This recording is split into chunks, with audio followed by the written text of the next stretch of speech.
I woke to the wheeze of the old beams above my head, their creaks so familiar they might as well have been lullabies. Dawn had not yet broken, but the city already breathed. Paris was never fully asleep. Not in the alleys, not in the markets, and certainly not in the hearts of those who hadn't eaten well in days. My mattress was little more than straw wrapped in a stained linen sack, but it was warm. And in a winter like this, warmth was rebellion. The scent of wood smoke crept through the shutters, laced with something sour. Cabbage, maybe, or the distant vinegar of boiled leather. Somewhere in the building, a baby cried, and no one tried to soothe it. Crying had become background noise, like the wind, like the hunger. I dressed in silence, layering the same garments I'd worn yesterday and the day before that. They didn't match, didn't fit, didn't matter. My boots were split at the seams, stuffed with paper. My coat had once belonged to my uncle, or maybe someone else entirely. In a place like this, nothing stayed owned for long. I stepped into the street, and the world met me with its usual indifference. A thin fog hung low, clinging to cobblestones and brick like a secret. The baker's shop was already lit, glowing like a lie in the distance. There would be a line, of course. There is always a line. And we stood in it, not because we believed we'd get bread, but because hope dies slower than the body. On Rue des Lombards, a woman poured water from her window. It missed my shoulder by inches. She didn't apologize. I didn't expect her to. 2 boys passed me running, one barefoot, the other dragging a stolen turnip. A dog barked somewhere behind me, or maybe it was a man shouting. Sometimes it was hard to tell the difference. I reached the queue and found my place behind a man whose coat was more patched than cloth. He turned to nod, then didn't. Conversation had become a luxury. Most of us saved our words for warmth. Behind the shutters, people whispered of things they didn't understand. Taxes, harvests, rumors from Versailles. Some said the king had no idea what was happening. Others said he didn't care. Either way, we were all cold, all hungry, all angry. It felt like the city itself was holding its breath. A young girl in front of me stared at the bread loaves through the window like they were holy relics. Her hands were raw, red from cold. She reached into her apron and pulled out 2 small coins. Not enough. It was never enough. But she held them tight, like maybe the act of believing was a kind of payment. The baker came out once, looked at us, closed the door again. We didn't riot. Not yet. I thought about going to the river, maybe washing my hands in the icy water just to feel something. But the Seine had begun to stink, and there were whispers of bodies pulled from it with their mouths stuffed with grain receipts. I returned home before noon, with no bread, no answers, just silence, the kind that sits heavy on your shoulders and creeps into your bones. My neighbor coughed through the wall again. I listened to it like a sermon, and in that stillness, I remember thinking, something's going to snap. I just didn't know yet that when it did, it would come not like thunder, but like applause. They told me it was an honor to work in the palace, that the Chateau of Versailles, with its mirrored halls and golden ceilings, was a place of beauty, order, and God. What they didn't tell me was that honor had a smell, rot masked with lavender, sweat hidden behind rosewater, and fear that clung to silk like damp smoke. I wasn't a maid in the usual sense. I didn't sweep or scrub. I observed. I fetched. I vanished into corners, hands folded, lips sealed. My job was to be invisible, unless needed. And in Versailles, need was a strange, dangerous thing. The days began early. Not with birdsong, but with bells. The king's rising was an event. Le lever du roi. A ritual of groveling that passed for governance. Courtiers argued over who got to hold his slippers. I stood just outside the chamber, behind a curtain, watching a man be dressed like a doll while grown men bowed low enough to crack their spines. He rarely spoke. Louis, the 16th of his name, wore silence like a cloak. When he did speak, it was with the gentleness of someone who had never been contradicted. His eyes never met mine. I was a body in the wall, a shadow in embroidery. But Marie? Marie saw everything. She was the sun of Versailles, not because she gave warmth, but because we all revolved around her. Her voice was music wrapped in sugar and menace. She never walked. She floated, always 3 steps ahead of scandal and 5 behind reality. One morning, I brought her a folded note. No seal, only a red thread. Her fingers brushed mine, cold and light as spider silk. "What's your name again?" she asked, not looking at me. I lied, gave her the name of a girl who had died the week before. She smiled like the lie tasted sweet. "Pretty name," she said. "Try not to disappoint it." Versailles was drowning in mirrors, but no one saw themselves clearly. Men discussed hunger over veal cutlets, debated rebellion while sipping imported chocolate. The Queen's friends mocked the people. In the same breath they praised Rousseau. I dusted their powdered wigs and wondered if they knew what flour cost in the city. One evening, I stumbled upon a hidden alcove behind the Hall of Mirrors. There were servants there, whispers and wine, a small world within the marble. One of them, Etienne, told me, "They think we're blind. But we see everything. We see them dance while Paris burns." I asked him if we should do something. He only laughed. "We will, but not yet. Not until the music stops." It never stopped in Versailles. Not really. Even the silence had rhythm. A rhythm of forced smiles, carefully curated gossip, and the clink of porcelain masking the sound of boots in the distance. At night, in the cramped quarters reserved for staff, I'd lie awake and hear the palace breathe. It sighed through the walls, restless, like it knew its time was running out. I dreamed of cobblestones stained red, of silk turning stiff with blood. And in the dreams, it was always quiet. No screams, just applause. As if Paris would cheer when the curtain finally fell. The next morning, Marie wore a new dress, blue silk embroidered with golden wheat. "A tribute to the harvest," someone said.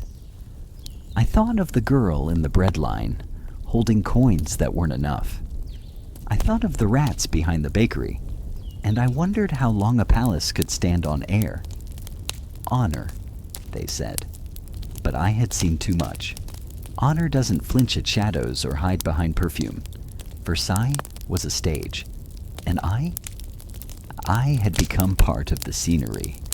But I was watching, I was listening, and for the first time, I knew what side of the curtain I was on. The Queen's new dress shimmered like the sky before a storm. Soft, beautiful, and utterly detached from the earth below. I remember staring at the fabric longer than I should have. Then I turned away. The palace didn't feed you for watching too long. I slipped back into the servant corridor, heart steady, stomach hollow. That same morning, I found myself once again in the streets. Versailles was behind me, and ahead lay Paris, loud, cracked, breathing steam and filth. The cobblestones glistened with last night's rain, but no one looked up. We were all watching the same thing, each other. The bakery line was twice as long as it had been the week before. This time, I arrived too late to be anywhere near the door. There were women with children tied to their backs, men too thin to pass for strong, and eyes, so many eyes burning, not with hunger anymore, but with calculation. Desperation had become strategy. The man in front of me turned his head and whispered, "They say the flour's being hoarded. Nobles buying sacks like wine." Another replied, "Let them eat air." Someone laughed, dry and sharp. "Soon they'll be eating smoke." No one smiled. A young boy darted past the queue and slapped a loaf from a woman's hand. She screamed, not out of anger, but panic. A man grabbed the boy by the collar and raised his fist, but let it fall empty. The child was gone. Only crumbs remained. I stepped aside and looked at the faces. These weren't peasants. They were survivors. Teachers without classrooms. Soldiers without muskets. Mothers who had named children they'd already buried. And in each pair of eyes, a question. Not will we eat, but when do we break? A cart rolled by, wheels groaning under the weight of vegetables no one could afford. The driver didn't look at us. He didn't have to. He had a badge, the king's crest. Food moved through Paris, just not toward us. Someone shouted from across the square. A woman in tattered red waved a leaflet. Her voice was hoarse but fierce. "Bread is life. Bread is blood." Guards approached. She kept shouting. A child joined her, then a man, then 3. Within moments they were gone, dragged away with practiced silence. But something had happened. The silence afterward didn't feel like peace. It felt like breath held too long. I left the line with nothing in my hands but frostbite. My fingers ached as I rubbed them together, trying to conjure heat from friction, or maybe from memory. Etienne found me on the edge of Rue de la Harpe, smoking something bitter and unsmiling. "The Queen," he said, "has a new perfume. Smells like almonds, sweet, poisonous almonds." I asked him what he meant.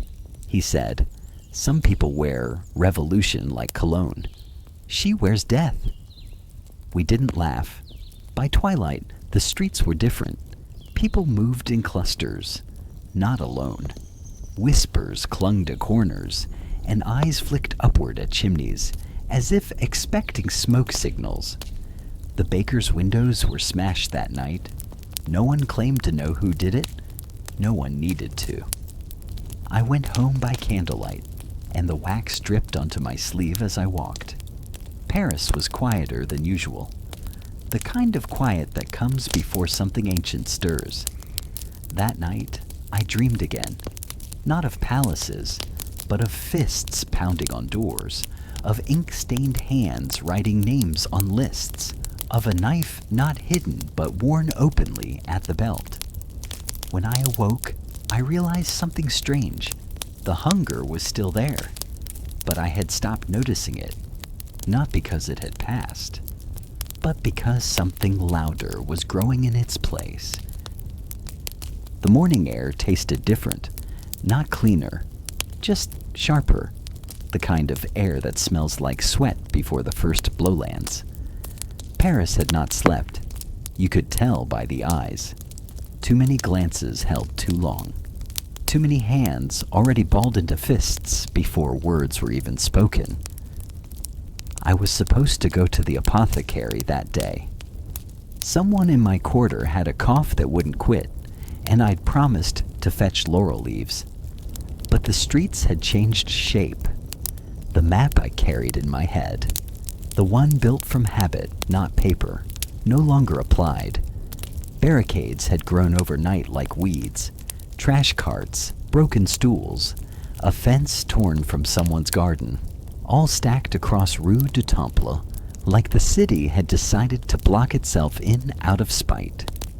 The Bastille loomed in the distance, not tall, not grand, but heavy. A squat old thing with narrow windows and fat shadows. We all knew what it was. Prison, symbol, warning. What we didn't know was what it would look like when it finally bled. By the time I arrived near the square, the crowd had grown beyond counting. Every face had a cause. Some shouted for liberty, some for bread, others just shouted. Men held clubs. Women waved kitchen knives like sabers. I saw one boy, no older than 12, holding a wooden spoon like a bayonet. He was smiling. Then someone rang a bell. No church nearby, not one I knew. But the sound was enough, like thunder invented by people. And suddenly the mob moved. Not like a wave, but like a beast that had just opened its eyes. They surged toward the gate, not marching, pushing, clawing, climbing over one another. A man with a torn vest threw the first rock. A second followed with a musket, the kind that took too long to load but made noise enough to count. The guards shouted. The drawbridge groaned. A warning shot cracked through the heat. Someone screamed, not from pain, but from fury. And then it began. I can't describe the first 10 minutes because they didn't feel real. I was pressed between strangers, bodies slick with panic and purpose. Smoke choked the air, gunpowder and sweat, and the iron tang of soon-to-be blood. A woman near me threw a pot at the gate. It shattered into noise. No one flinched. A man climbed the sidewall, gripping crevices like they owed him a future. He got to the top. He didn't come down, but his red scarf fluttered in the wind like a flag that didn't belong to any army. I lost sight of the gate, then of the street, then of myself. Time bent, sound twisted. Everything echoed, like the city itself was yelling from inside its own chest. Someone handed me a stone. I didn't know them. I took it anyway. Didn't throw it, just held it. Tight. The gate eventually opened, not by negotiation, but by insistence. They pulled it apart like rot, and suddenly we were in. Inside, the Bastille was smaller than expected, darker, damp. No tyrants, no dragons, just frightened soldiers and a few half-starved prisoners who blinked like they'd forgotten the sky. The crowd didn't care. They screamed anyway. Victory. Justice, revenge. One man held up a set of rusted keys like they were relics. Another climbed a tower and waved the tricolor, newly stitched, still bleeding dye. It flapped in the smoky air like defiance made visible. I stood still, not from fear, at least not only fear, but from something quieter, the kind of silence that crawls under your ribs and whispers, "You've crossed a line." I looked down. My hands were shaking. The stone still sat in my palm. Warm now. Or maybe I was just colder. As the sun dipped behind the spires of the city, I walked home through streets littered with debris and laughter. Laughter that didn't reach the eyes. The Bastille had fallen. That much was true. But as I stepped over a broken musket and a shattered mirror, I realized something else had risen in its place. Not freedom, not yet, but something hungrier. The day after the Bastille fell, Paris felt both louder and quieter. Louder in the songs. Children's rhymes warped into chants about fallen kings and rising people. Louder in the blacksmith's hammer that now shaped not horseshoes, but bayonets. And quieter in the way people paused before speaking, eyes darting, mouths calculating the price of words. I walked through Rue Mouffetard like I didn't know what had happened, like I hadn't watched a fortress crumble from the weight of rage. But everyone knew. The smell of smoke still lingered, and the chalk on the walls had changed. Down with the old bread. Up with the new, death to flower thieves. We remember who watched us starve. In the back room of a candle shop, I found Etienne again. He was seated on a crate, eyes shadowed but alert. Around him, 10 or 12 others, old men with ink-stained sleeves, a butcher still in his apron, a widow whose gaze could silence a room, no leaders, no titles, but everyone listened when the widow spoke. "We must organize," she said, "before others do it for us." No one disagreed. They all knew what she meant.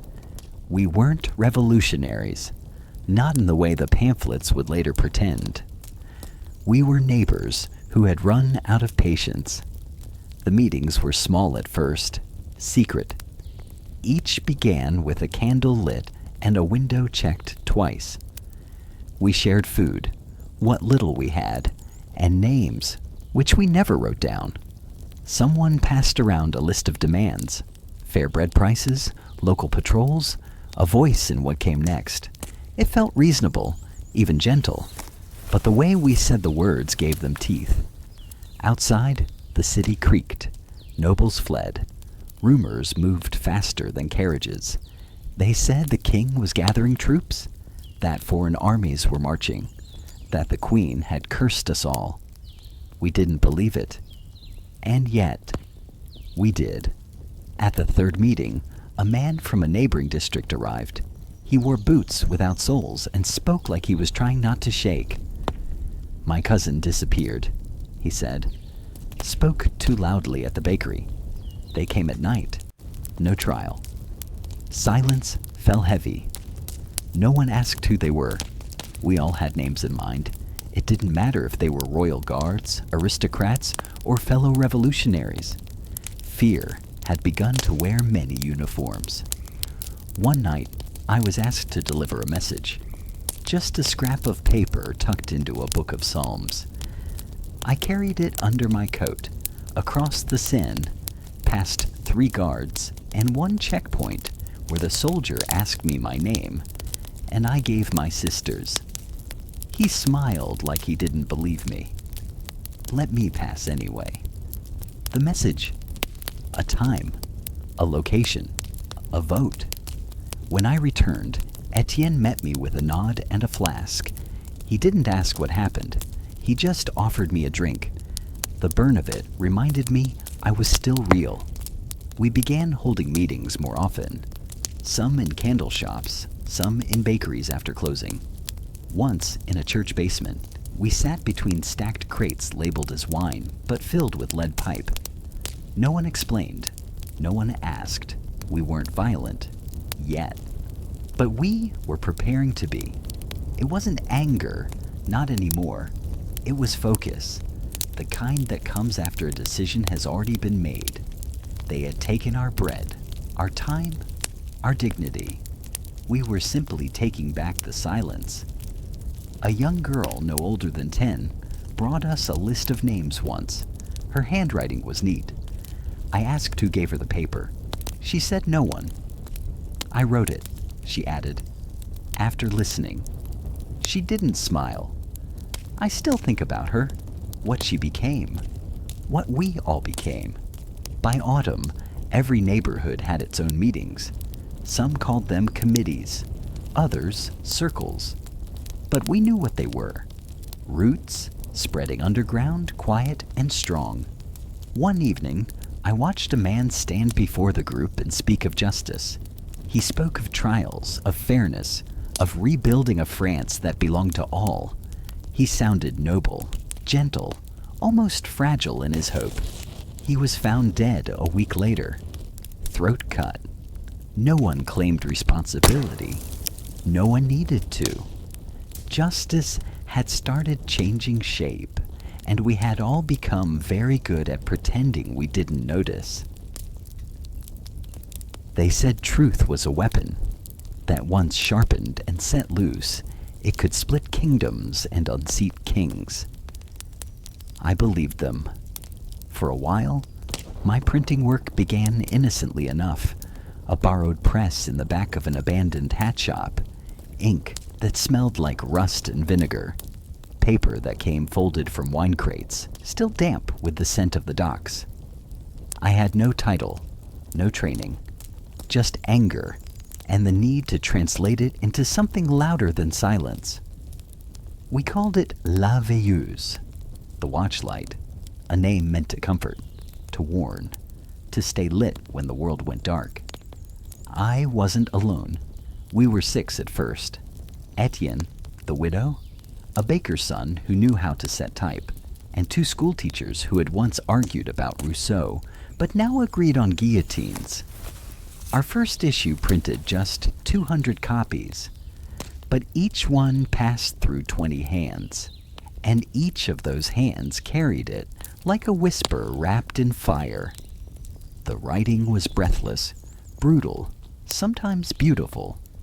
We called out names, demanded explanations.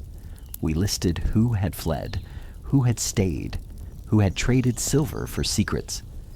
We asked questions no one had answered, like why the queen still wore silk while babies died with dirt on their tongues. I wrote under a false name. Everyone did. Mine was Clarin, the Clarion, loud, unmissable, doomed. We worked at night, fingers stained, backs bent. Etienne once joked that we looked like monks rewriting scripture, only our gospel was rage.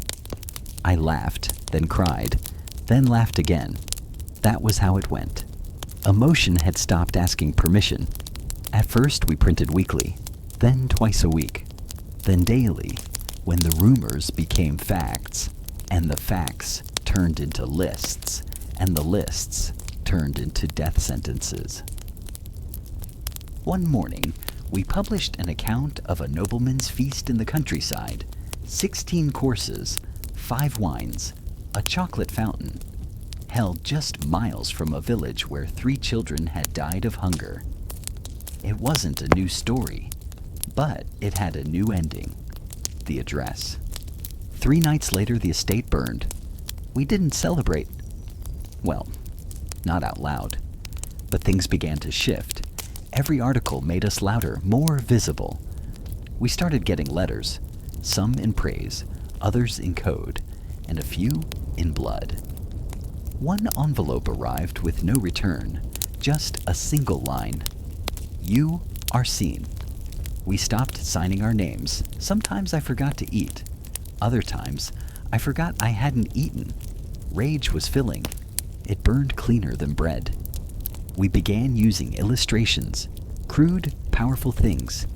A lion with a crown, gutting a lamb. A baker hanging from his own apron. A skeleton wearing a judge's wig, holding scales tipped with bones. I remember carving one of them into a woodblock until my fingers bled. The widow wrapped them without comment. We printed 600 copies. They disappeared within hours. Then the denouncements began. Someone accused us of inciting arson, another of spreading sedition. One pamphlet, published by a rival circle, called La Veilleuse, a torch held by madmen. They weren't entirely wrong, but the worst came from within. Etienne pulled me aside one night. He held a copy of our latest issue and said, "This paragraph, it sounds like you want someone dead." I said, "Maybe I do." He didn't answer, but he didn't stop me either. That was the new rule. If it served the cause, it stayed, even if it stank of vengeance. Then came the knock. It was past midnight. 2 men in coats with no insignia, faces like fog. They didn't ask questions, just looked around the shop, tipped over a crate, nodded, and left. No words, just a warning, a promise. The next day we went underground, literally. The press moved to a cellar beneath the apothecary. The print runs halved, the sentences sharpened. Hope faded from the headlines, replaced by fury, replaced by names, replaced by silence. And still I wrote. I didn't know who read it anymore, friends or enemies. It no longer mattered, because once you give your voice to a revolution, You don't own it anymore. It owns you. There is no door. Not really. Just a heavy curtain, dark red and slightly damp, hanging crooked in a stone hallway that smelled of ink and mold. Behind it, the committee. Or what passed for the committee this week? The members changed, but the tone never did. You never requested an audience. You were called, not by name, but by sign.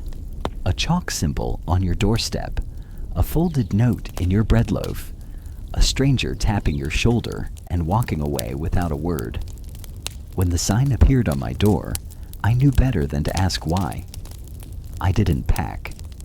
I didn't say goodbye. I just walked. The room they brought me to was narrow, colder than it should have been, and too quiet. Candles flickered on high iron sconces. The stone walls were clean. Too clean. There was a table, long and thin, like it had been carved from one guiltless tree. Papers were stacked in front of each chair with obsessive precision. 3 people sat on the other side. A man in his 20s, pale and gaunt, with ink stains on his fingertips. A woman in her 50s, sharp-eyed and severe, wearing a modest blue dress and no jewelry. And in the center, an old man with a face like crumbling marble. He never blinked. He never spoke. The woman leaned forward. "Do you know why you're here?" she asked, voice smooth like riverstone. I said nothing. Anything I said could be wrong. Silence at least was consistent. She held up a sheet of paper, shaking it once for effect. "La veilleuse," she said. "Issue 47. You called for accountability. Do you believe in accountability?" My throat was dry. Yes. Even if it means burning down what remains. "If what remains is rot," I replied, "then fire is cleansing." The young man scribbled something. The old man's eyes didn't move. The woman continued, "Your words have consequences. 2 noble estates were set aflame. A magistrate vanished. A grain warehouse was raided." She placed another paper before me. It was one of ours. The headline bold, the language sharp, almost surgical. "Do you deny authorship?" "No." "Then you accept responsibility." I hesitated. "I accept that people read it. What they do with it is their own choice." "Is it?" she asked, leaning closer.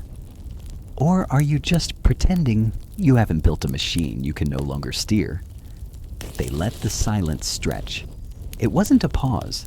It was a strategy. Let it breathe. Let the weight of the room fill your lungs. Finally, the old man spoke. His voice was dusty gravel. "Do you believe your pen is more righteous than a blade?" "No," I answered. "Only more precise." That earned me a twitch of his lip. It might have been amusement. Or disgust.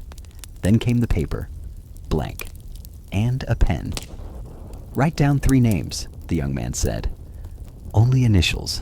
Editors. Distributors. Anyone." I looked at it. My hand didn't move. The woman spoke again. "You're not on trial. Not yet. But the committee is watching your circle. Cooperation protects the innocent." I slid the paper back. Untouched. The young man shrugged. The old man closed his eyes for a moment. The woman nodded. "You may go," she said. "For now." I stood, my knees colder than I expected. As I turned to leave, the old man added one more sentence.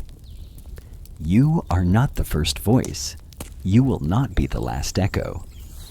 I didn't respond. Outside, the sky was gray, but the air was warm. Too warm for the season. The streets looked smaller somehow. Faces blurred. Every conversation felt staged. Every glance stayed 1 second too long. I returned to our basement press in silence. The others waited. I gave no details. I only said, "We keep writing." The committee wasn't just in that room. It was everywhere. It seeped into taverns, schools, bakeries, churches. It didn't wear uniforms. It wore familiarity. Your neighbor, your brother, the stranger who laughed at your joke, then reported you for it. Trials no longer asked for evidence. They demanded rhythm. A name, a cheer, a drop of blood. People applauded executions, not out of cruelty, but out of fear of being the only one not clapping. I watched a man defend his brother at one of these trials, said he was innocent, said he gave bread to the poor. He ended up on the same cart. The crowd threw turnips. We all adjusted, spoke less, dreamed quieter. We taught ourselves to listen through walls. We stopped saying each other's names. We forgot who we used to be. One night, I lit a candle, opened my journal, and wrote my full name for the first time in months. It looked foreign, like someone else's confession. I stared at it until the ink dried, then tore it out and fed it to the flame. This was no longer revolution. It was maintenance. It was shadow and repetition and sacrifice. And I knew that eventually my name would appear on a list I didn't write. But until then, I would keep writing, because the silence was worse. I remember the first time I saw a child chant for death. He couldn't have been older than 9. Barefoot, soot on his cheeks, hair matted like straw. He stood on a wooden crate in the market square, fists raised, shouting, "Down with the traitors." His voice cracked on the word traitors, but the crowd cheered anyway. Children were everywhere now, not just watching history. They were writing it, brick by brick, rumor by rumor. They wore ribbons of red and tricolor sashes, tied like war medals. They carried sticks like rifles and shouted slogans with rehearsed fury. They weren't mimicking adults. They were becoming them. In the alleyways and ruins of old Paris, childhood had been trimmed away like fat from a butcher's table. What remained was raw, quick, furious. These weren't students. They were scouts, messengers, spies. The revolution had no use for innocence. Some mornings, I'd find chalk drawings on the walls, crude guillotines, caricatures of nobles, heads rolling toward smiling children. At first, I thought it was the work of one disturbed artist. Then I saw dozens, in different colors, different styles, same message. One girl, no taller than my waist, stopped me once on Rue Saint-Antoine. She held a stack of pamphlets almost as big as she was. "Are you with the committee?" she asked. "No." She stared. "Then take one." I did. It was a list. Names, crossed out, marked with symbols I didn't understand. I looked up, but she was already gone. I began to hear stories. Boys turning in their fathers, girls reporting their school teachers. One boy watched his mother hide flour beneath the hearth, then whispered it to a neighbor. 2 days later, she was gone. They said he cried for a week, then stopped, then joined the neighborhood guard. The lines had shifted. Blood no longer meant loyalty. Ideology had replaced family. A boy named Louis, maybe 12, patrolled the bakery lines with a stick. If anyone cut, he struck their legs. I asked where his parents were. "Gone," he said. I asked who told him to stand there. "No one," he said. "Someone has to." He took his duty seriously, wore a torn tricolor pinned to his shirt, stared down grown men twice his size. They stepped aside. In another part of the city, children collected ash from burned buildings and smeared it on their faces like war paint.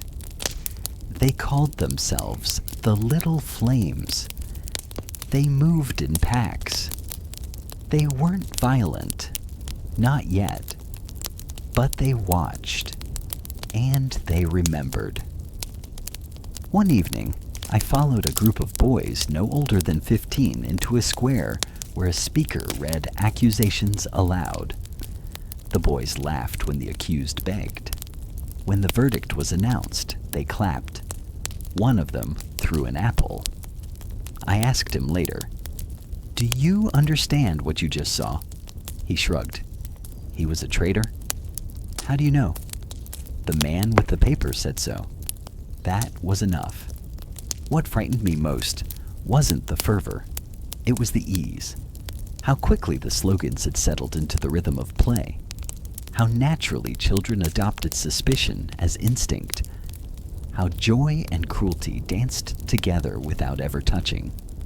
The revolution needed messengers, eyes, loyalty, and children offered all three without hesitation.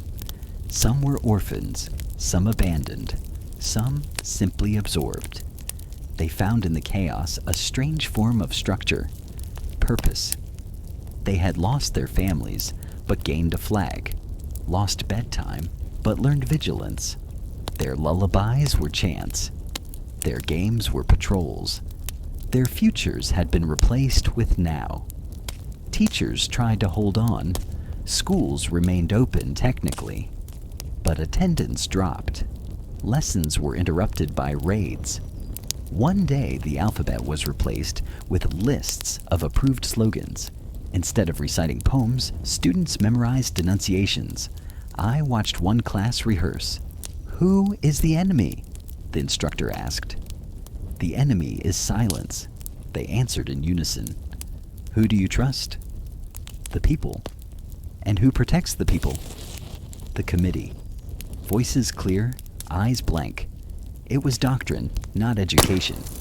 A chorus of belief wrapped in discipline. At night, I heard their footsteps. Not heavy boots, but quick taps. Small shoes. Children on errands. Whispers echoing between buildings. If they saw me, they looked through me. I was too old, too quiet, too irrelevant. I thought of the future. What would they grow into? What memories would shape their loves, their fears, their art? Would they remember the blood, or just the flags? Would they speak of this time with pride, or with silence? Or worse, would they feel nothing?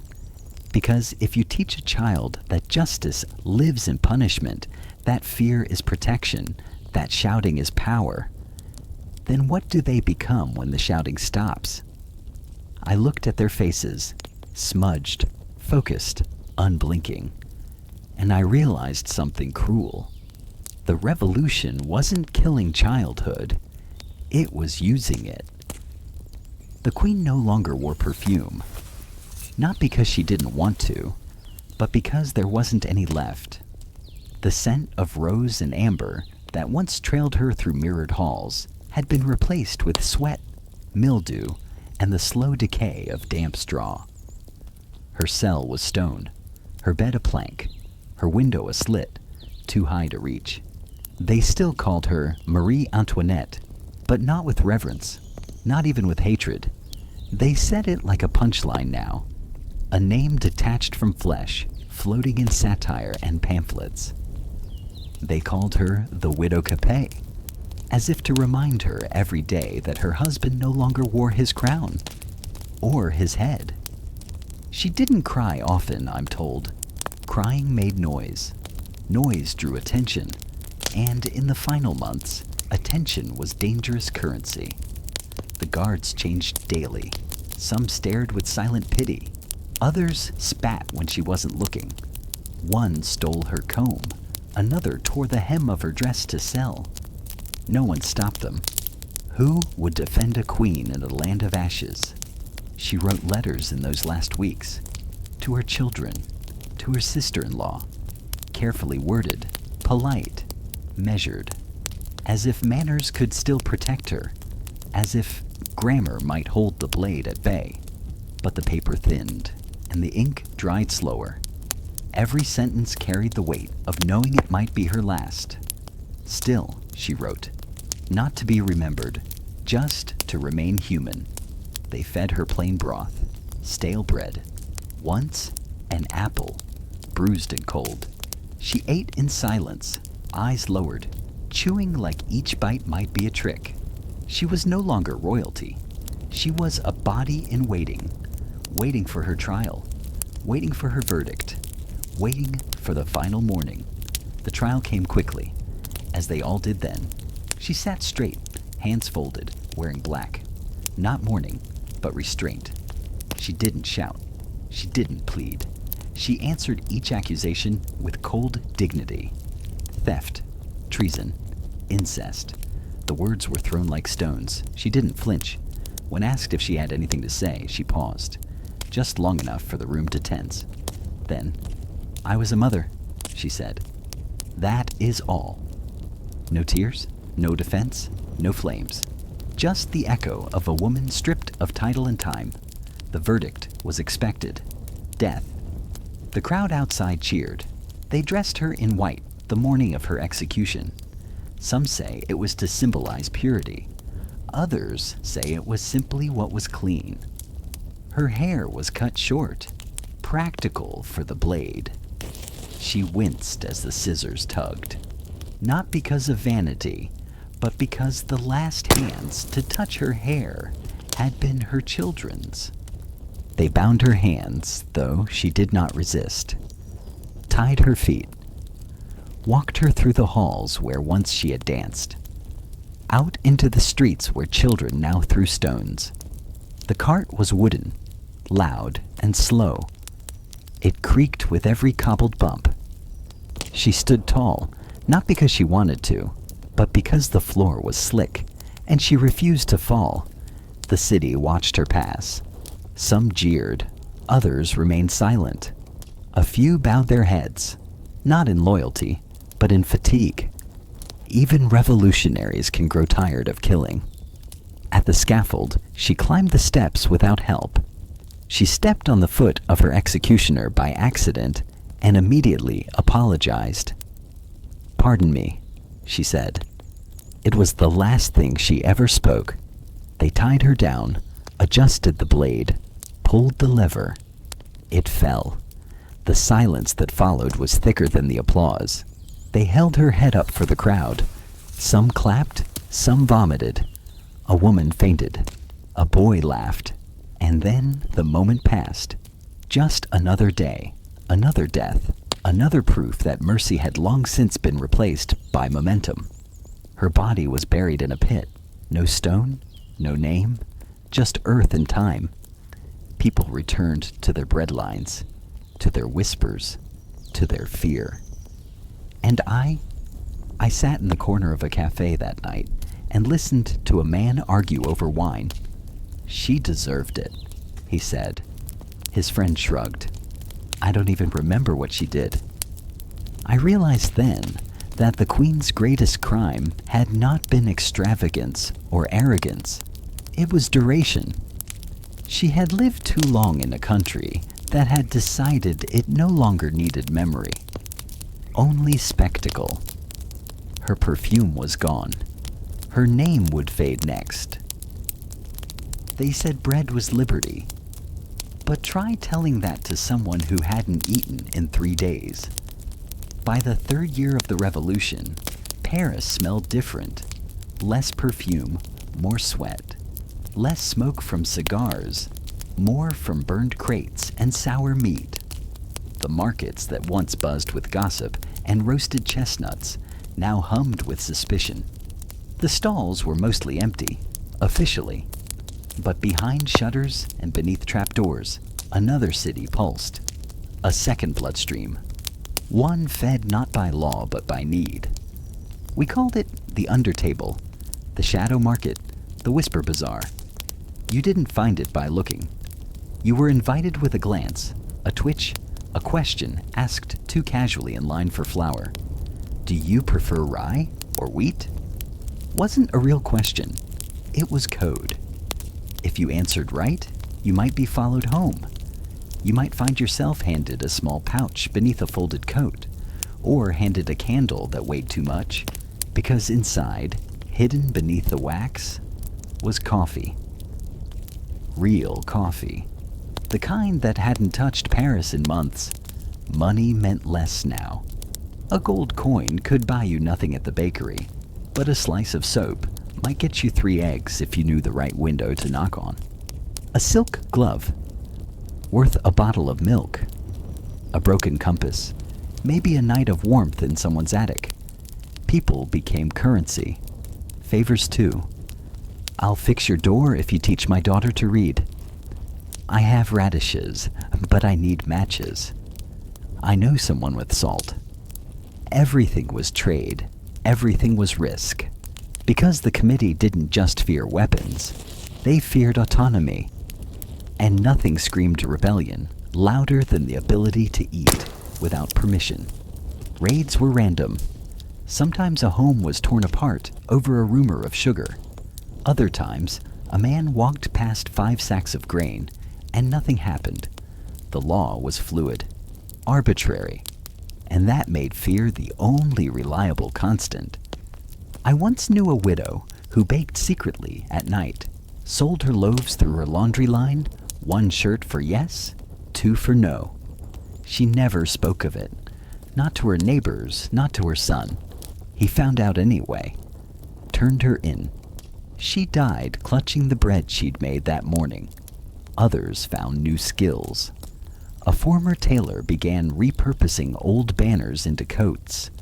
A schoolteacher started making candles from animal fat. A nobleman carved false bottoms into barrels and became a smuggler. Titles vanished. Only usefulness remained. At night, you could walk through certain alleys and see small marks on the stone, chalk arrows, dots, an X, where an X shouldn't be. Signs only understood by those who already knew them. If you followed them and knocked 3 times on the right door, you might find cheese or wine or stories no one told aloud. But there was always a cost. One man sold boot polish. Harmless. Until it was discovered he used animal fat that should have gone to the people's meat stores. He was taken. His stall was burned. The smell lasted for days. The black market didn't feel criminal. It felt necessary. But it also felt fragile. Like holding your breath underwater, praying no one notices the bubbles. Even I bartered once, gave away a poem I'd written in exchange for 2 potatoes. The woman didn't read it. She folded it, tucked it inside her sleeve, and walked away. I never saw her again, but I like to imagine she read it in the dark and smiled. Just once, children became couriers. Their size let them slip past guards. Their smiles made them invisible. They'd carry sausages wrapped in newspapers, coins sewn into dolls, a wheel of cheese disguised as a hat.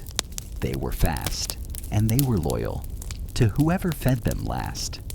And in all of this, I began to see the revolution's other side.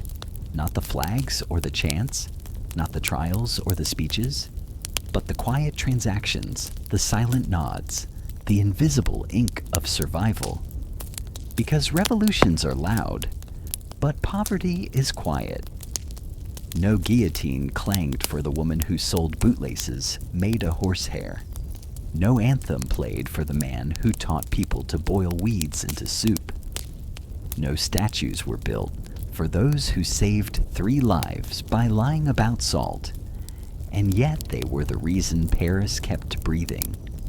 When the speeches stopped echoing, and the drums stopped beating, and the flames cooled, what remained were those who had learned to bend in the dark, to live without being seen, to give without being thanked. They were not revolutionaries. They were shadows, and shadows survive. There came a time when speaking was dangerous, but so was silence. During the terror, words became weapons, not just printed ones, not shouted slogans, but casual phrases, a misplaced perhaps, a hesitant I wonder, a raised brow at the wrong moment. That was enough. Enough for suspicion. Enough for trial. enough for death. We stopped greeting each other by name, even old friends, even lovers.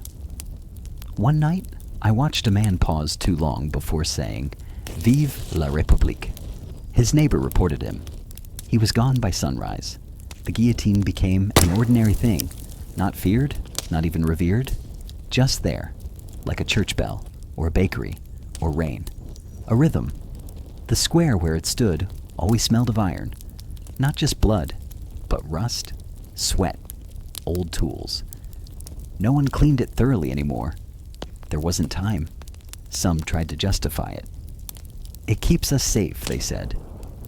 It is justice, they said. But it wasn't justice. It was convenience with a blade. The prisons overflowed. Men, women, children, professors and tailors, widows and priests.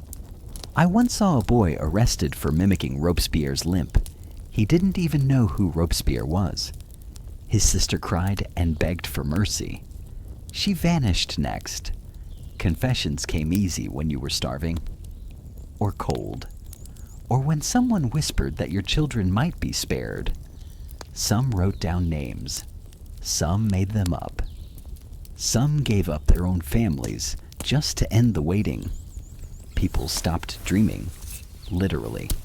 No one dared speak of hope or of the future, not even in whispers. It felt foolish, like decorating your coffin. Once, I passed a house where the windows were blacked out with soot. I thought it was abandoned. Then I heard a lullaby from inside, a woman singing to her child.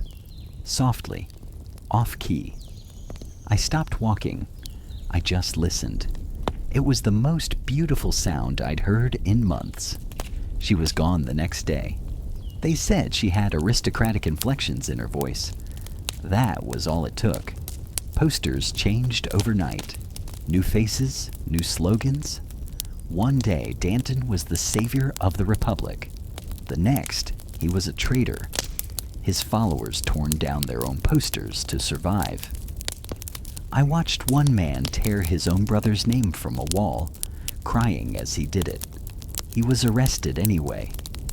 We learned to move like smoke, to be present but invisible. When asked a question, we answered with questions. When accused, we nodded before hearing the charge. When asked our opinion, we always agreed, with whoever was loudest.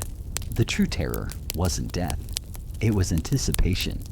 That long stretch between arrest and sentence, between sentence and cart, between cart and blade. The knowing, the waiting, that was the scream no one heard. I knew a woman named Elise. She was a baker's wife. Quiet, always smiling. She gave extra crusts to children and old men. One day, a soldier came to her shop, asked if she believed in equality. She said, "I believe in kindness." That wasn't the question. She was arrested. Her shop closed. Her husband disappeared 2 days later. Her cat wandered the alleys for weeks before someone took it in. That was the world we lived in, where kindness became suspicious, where hesitation was betrayal, where silence was a crime.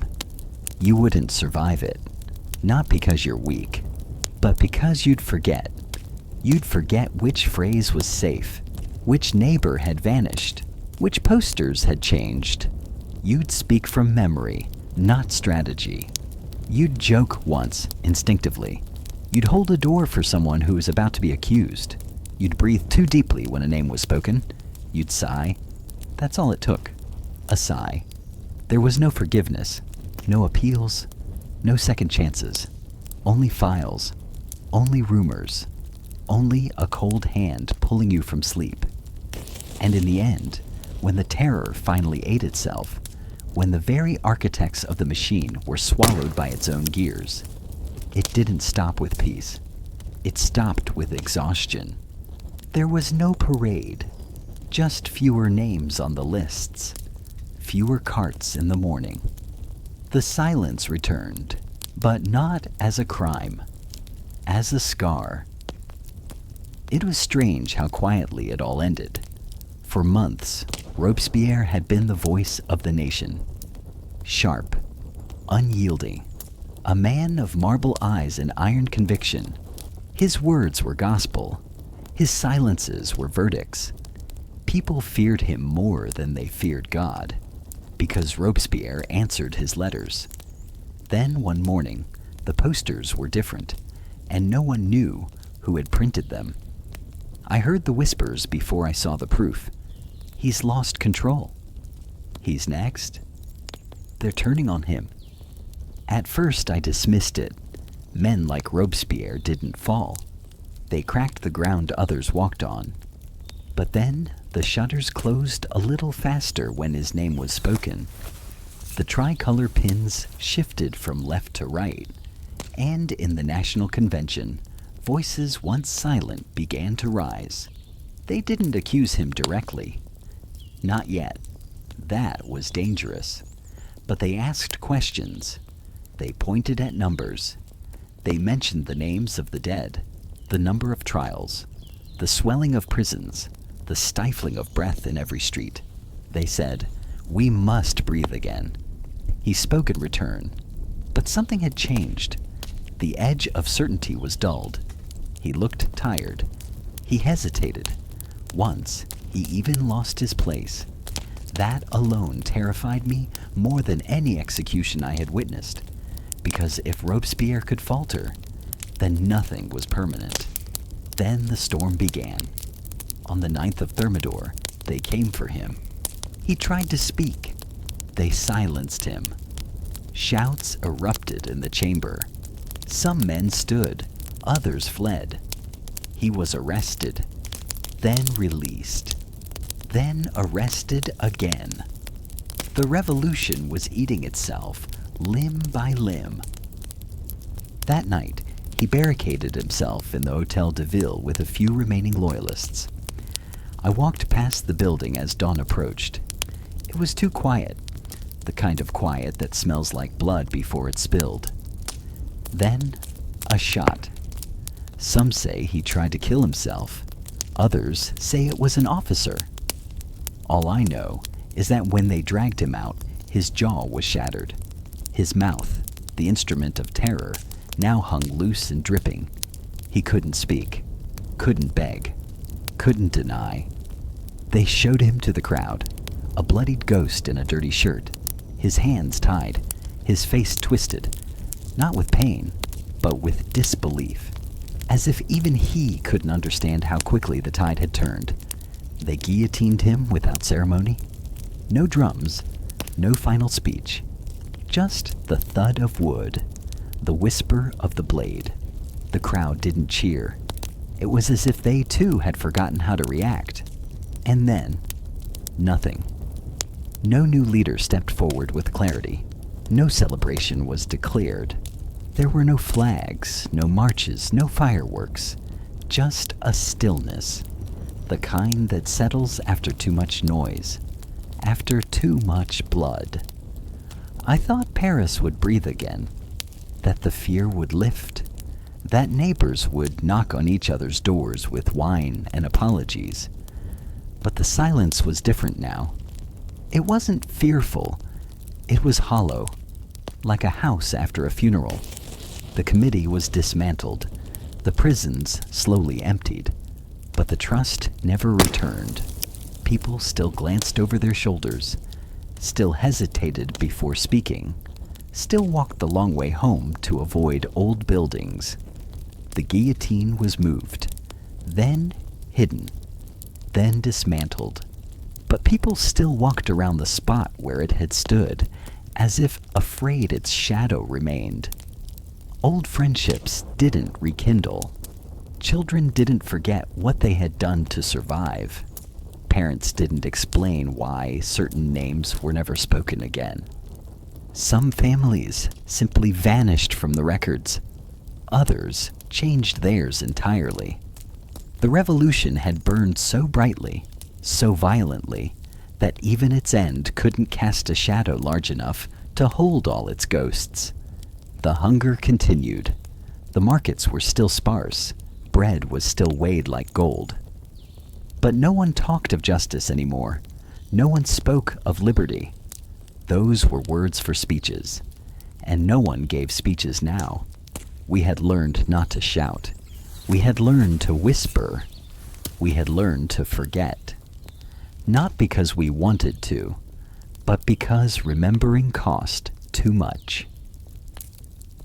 I survived. That doesn't mean I lived.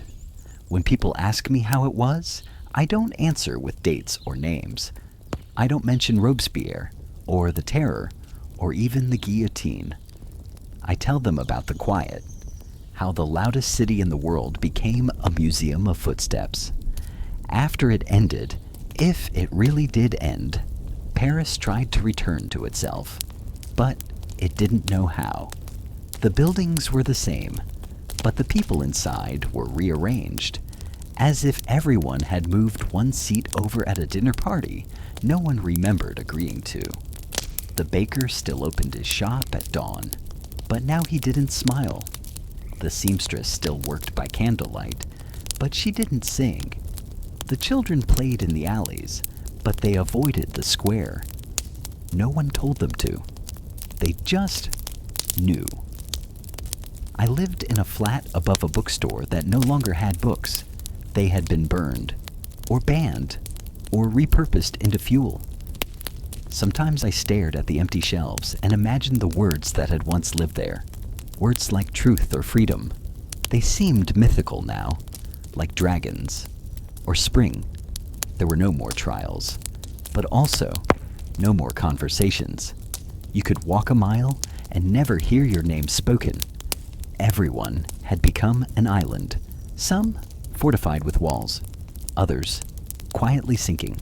And yet, we endured, we planted, we repaired, we mended clothes and fences and relationships, though the latter took the longest. Weddings resumed, though smaller. Births happened, though quieter. Laughter returned in stifled bursts, like someone testing a long-forgotten muscle. There were no parades, no monuments, no national holidays to mark the end of the nightmare.